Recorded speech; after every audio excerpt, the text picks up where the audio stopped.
नमस्कार दोस्तों, क्या आपने कभी सोचा है कि भगवान शिव ने ऐसा भयंकर विष क्यों पिया जो पूरी सृष्टि को पल भर में समाप्त कर सकता था?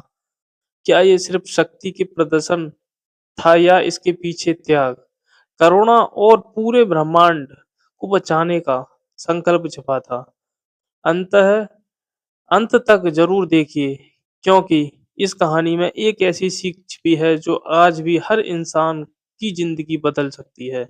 चलिए शुरू। शिव जी ने हलाहल विष क्यों पिया? समुद्र मंथन की अद्भुत कथा, नीलकंठ बनने का रहस्य। नमस्कार दोस्तों, क्या आपने कभी सोचा है कि भगवान शिव ने ऐसा भयंकर विष क्यों पिया जो पूरी सृष्टि को पल भर में समाप्त कर सकता था?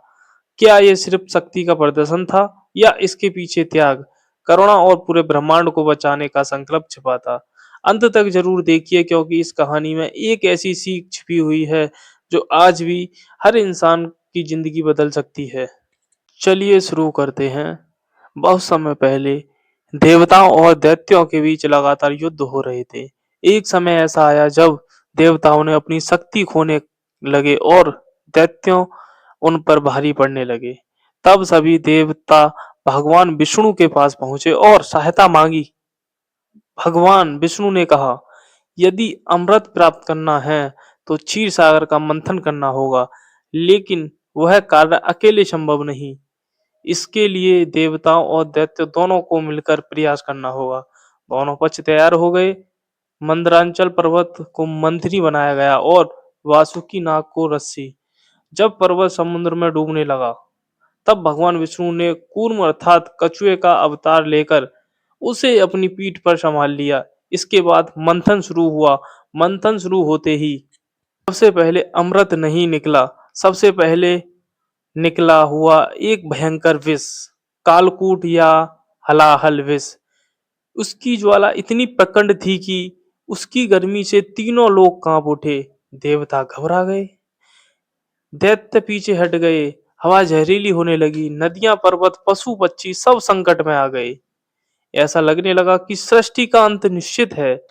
जब कोई उपाय नहीं बचा, तब सभी देवता कैलाश पहुंचे। उन्होंने भगवान शिव से प्रार्थना की, प्रभु, यदि इस विष को कोई नहीं रोकेगा तो पूरी सृष्टि नष्ट हो जाएगी। भगवान शिव ने बिना अपने बारे में सोचे विष को अपनी हथेली में लिया और पी लिया। लेकिन उन्होंने उसे पेट में नहीं जाने दिया। उन्होंने विष को अपने कंठ में रोक लिया। विष के प्रभाव से उनका गला नीला पड़ गया। तभी से भगवान शिव नीलकंठ कहलाए।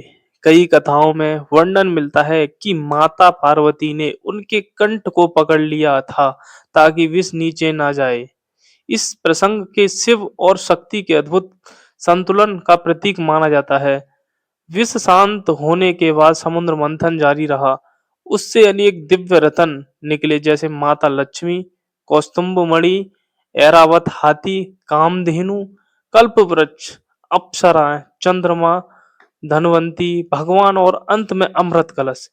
यदि भगवान शिव ने विष ना पीते तो अमृत तक कोई पहुंच ही नहीं पाता। यह कथा हमें गहरा अर्थ देती है। यह सिर्फ पौराणिक घटना नहीं है, बल्कि जीवन का संदेश है। जब दुनिया संकट में हो तो सच्चा नेता वही है जो सबसे पहले जिम्मेदारी उठाता है। शिव ने विष को दूसरे पर नहीं डाला, उन्होंने स्वयं उसे स्वीकार किया। लेकिन एक बात और भी है, उन्होंने विष को निगला नहीं, मतलब जीवन का नकारात्मकता को अपने भीतर बसाना नहीं चाहिए, उसे नियंत्रण करना चाहिए। यही शिव का संदेश है। यह कहानी सिर्फ एक शक्ति की नहीं, त्याग, धैर्य, करुणा और जिम्मेदारी की है। अगर यह कथा आपको पसंद आई तो वीडियो को लाइक करें, चैनल को सब्सक्राइब करें और कमेंट में हर हर महादेव जरूर लिखें। अगली वीडियो में हम फिर मिलेंगे एक और अद्भुत पौराणिक कथा के साथ। हर हर महादेव। बताओ क्या